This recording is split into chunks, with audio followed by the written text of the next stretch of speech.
to I'm a Happy Enchilada, and thanks for tuning us in. I'm Don Culver, and I'll be your host. And today we're going to take a deep dive into self-expectations. Woo, that's going to be a really good episode, I think.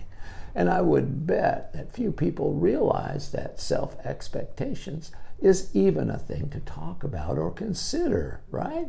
And even less people would take time to check their own self-expectations to even see what theirs are.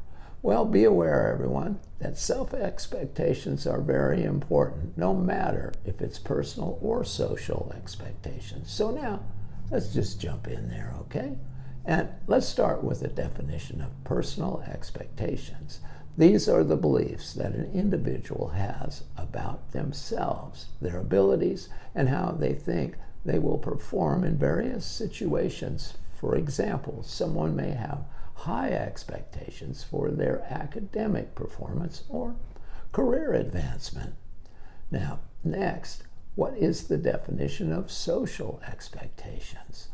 Well, social expectations are defined as implicit rules that govern one's actions and beliefs in a way that is deemed acceptable by society. Social expectations are not just dependent on the individual, but also on culture, religion, age, group, class, and location. And why are self-expectations so important, you wonder? Well, when our expectations are made explicit and realistic, they can be the foundation for dreams, ideas, and possibilities. They can feed us, inspire us, and help us to show up in our lives. If we are holding ourselves or someone else to an unrealistic standard, then we can learn to adjust these expectations. Now, I find it interesting that some of the most influential and challenging expectations are those we develop about ourselves, not others. So let's take a look at some unrealistic expectations of self and see if you can relate to any of them. It's important to note that recognizing the signs of unrealistic expectations is crucial for self-awareness and personal growth as well. So check it out. First, signs include chronic feelings of disappointment, never feeling satisfied despite accomplishments, extreme self-criticism, constantly seeking external validation, and a pattern setting unattainable goals. Next, what is it called when you have high expectations for yourself? It's called self-oriented perfectionism. It's setting high expectation for oneself, holding yourself to perfect standards and being hard on yourself when you don't meet those expectations. And what are self-imposed expectations? Well, some examples of self-imposed prophecies include believing you will do poorly on an exam and then failing the test, or thinking you won't get the job and then not getting in both cases. And your beliefs influenced your behavior and performance, contributing to the expected outcome coming to pass.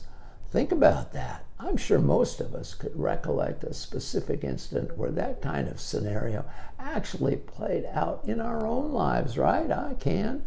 Okay, all right. Now, you know the basics of self-expectations. There's a lot more info online about it, so feel free to Google the topic and if you need more info. Now, right now, I want to get to some great ways that can help you explore ways to change, improve, and strengthen your own self-expectations. It can be difficult when reality doesn't measure up to your expectations, but fortunately, there are ways to cope. First, set realistic expectations in the beginning. Practice mindfulness. Cultivate adaptability. Seek support or counseling. Learn from disappointments. And write down your expectations to get a clear picture of their impact. And check out these ways you can stop being so hard on yourself. First, Understand the roots of your perfectionism. Find support if you're being too hard on yourself. It's time you stopped. Use positive self-talk. Make time for yourself.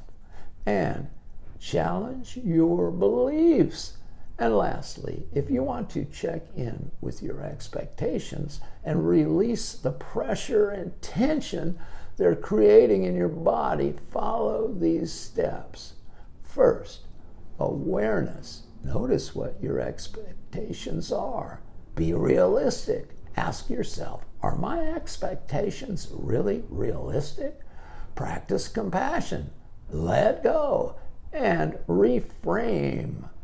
Well, that's all I've got. So until next time, God bless and be a happy enchilada. Bye.